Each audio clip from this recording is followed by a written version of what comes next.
तो hello guys, जय हिंद। तो आज मैं बात करूंगी एसएससी जीडी के फिजिकल के लिए। ये हमारा इम्पोर्टेंट टॉपिक रहेगा, क्योंकि जब हमारे रिजल्ट आ जाता है तो हमारा आता है फिजिकल डेट। फिजिकल हम कैसे करें, हम कैसे स्टार्ट करें फिजिकल, इन्हीं टॉपिकों पे मैं बात करूंगी। मेरा एक्सपीरियंस रहा है दो एग्ज़ाम्स का। पहले तो मैंने एसएससी जीडी क्लियर किया था और दूसरी बार मैंने किया है क्वालिफाई बिहार पुलिस। तो दो एग्ज़ाम्स का मेरा अनुभव है। तो उसी अनुभव को मैं आपके साथ शेयर करना चाहती हूँ कि कैसे हम फिजिकल की तैयारी करें जो हम अच्छे तरीके से अपने एग्ज़ाम को क्वालिफाई कर पाएँ। तो पहली बात है कि हम रनिंग स्टार्ट कैसे करें, रनिंग स्टार्ट करने पे क्या-क्या होता है, इन प्रॉब्लम्सों को मैं बताऊँगी। पहले हम रनिंग स्टार्ट कैसे करें, तो पहले आपको या तो आप ग्राउंड जाना चाहते हैं तो ग्राउंड जाएँ, और अगर नहीं जाना चाहते, खुद से ही रनिंग करना चाहते हैं, तो मैं ये बोल सकती हूँ कि एसएससी जीडी की रनिंग आप खुद से भी क्वालिफाई कर सकते हैं। अगर मन है आपको ग्राउंड जाने का तो आप ग्राउंड भी जा सकते हैं। तो खुद से करने वाले के लिए और ग्राउंड जाने वाले के लिए भी ये इंपॉर्टेंट टॉपिक्स है और वीडियो है। तो चलिए बात करते हैं। पहली बात कि जब हम रनिंग स्टार्ट करते हैं तो हम पहले से ही स्प्रिंट मारने लगते हैं कि मैं 2 ही दिन में क्लियर कर दूँगी, मेरे से हो जाएगा। फिर हम क्या होता है मेरे साथ, हमारे साथ हमारी जो पेन आ जाती है, हमारे लेग्स में आ जाती है हमारे पेन, और फिर हमारी ब्रीथिंग प्रॉब्लम हो जाती है। तो फिर हम सोच लेते हैं कि मुझसे रनिंग नहीं होगी और हम छोड़ देते हैं। नहीं, पहले आपको धीरे-धीरे रनिंग करना है। 1 किलोमीटर, फिर 1 हफ्ते, 2 हफ्ते, 3 हफ्ते कर लिए किलोमीटर, फिर रनिंग बढ़ाइए। धीरे-धीरे रनिंग आप बढ़ा रहे हैं, आपके लिए अच्छा होगा। और धीरे-धीरे रनिंग करिए। पहले तो स्पोर्ट्स शूज़ खरीद लीजिए। हर दिन अगर आप रनिंग करेंगे धीरे-धीरे, तो हमें लगता है कि फाइनल डेज़ में आपकी रनिंग सबसे अच्छी हो जाएगी, अगर आप अभी से रनिंग कर रहे हैं तो।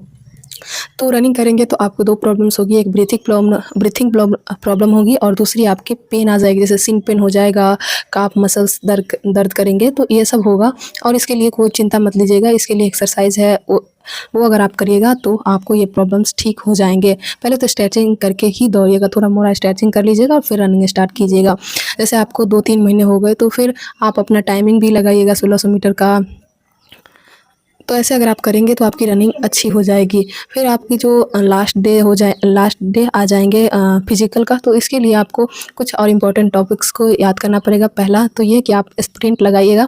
दूसरा कि आप अच्छे से सँभल के रनिंग कीजिएगा, क्योंकि उस समय हमारे मन में बहुत ज़्यादा डर होता है कि हम फिज़िकल कैसे क्लियर करें, तो इसमें हम कुछ गड़बड़ी ना कर दें।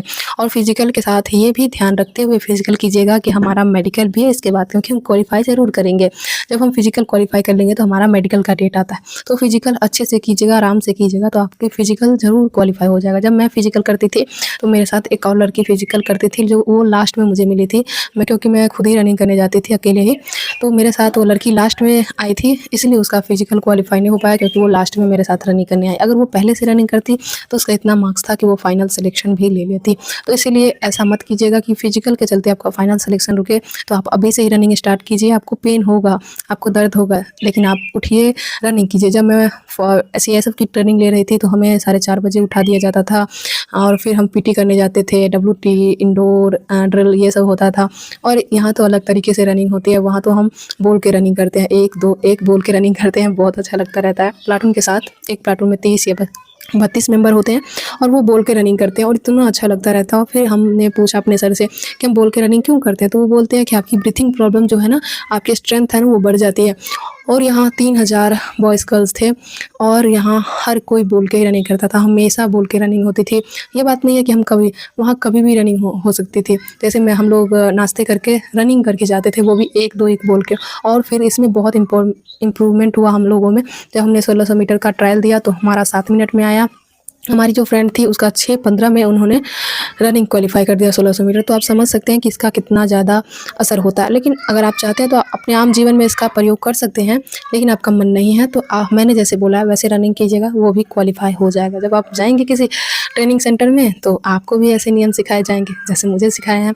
तो ये हो गया। और बॉयज़ के लिए कि वो तो पहले से रनिंग करते ही रहते हैं, तो उनके लिए यही है कि आप अच्छे से रनिंग कीजिए। और अगर आप अच्छे से रनिंग करेंगे तो आप भी क्वालीफाई कर पाएंगे, क्योंकि वहाँ जो बॉयज़ थे वो 1600 मीटर तो 4:15 में मारते थे, वहाँ ट्रेनिंग सेंटर में जहाँ हमारा ट्रेनिंग हो रहा था।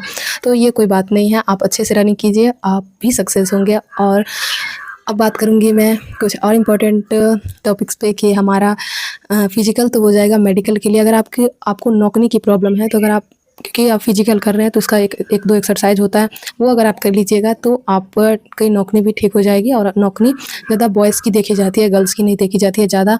अगर थोड़ा भी हटा हुआ है ना तो आपको क्वालीफाई कर दिया जाएगा, लेकिन बॉयज़ को बहुत देखा जाता है। तो बॉयज़ के लिए ये कि आपको अगर नौकरी है तो आप 2-4 एक्सरसाइज हैं वो इसको करिएगा तो आपकी नौकरी ठीक हो जाएगी।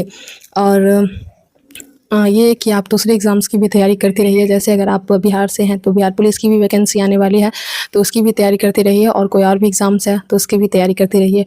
और ट्रेनिंग सेंटर की ये यादें कि ट्रेनिंग करने में बहुत मज़ा आता है। ये हमारे लिए गोल्डन पीरियड होता है। पनिशमेंट में मिलती है तो एक को नहीं मिलती है, पूरे प्लाटून को मिलती है। पूरे प्लाटून को ना मिली तो पूरे कंपनी को मिलती है पनिशमेंट। तो बहुत मज़ा आता है ट्रेनिंग करने में। तो आप लोग भी फिजिकल क्वालीफाई कीजिए, मेडिकल क्वालीफाई कीजिए और सिलेक्शन लेके अपने अपने जिस फोर्स में आप जाना चाहते हैं उसमें जाइए। तो मिलते हैं एक अगले वीडियो में, और चैनल को लाइक, सब्सक्राइब और शेयर करना ना भूलें। तो जय हिंद, जय भारत। Thank you.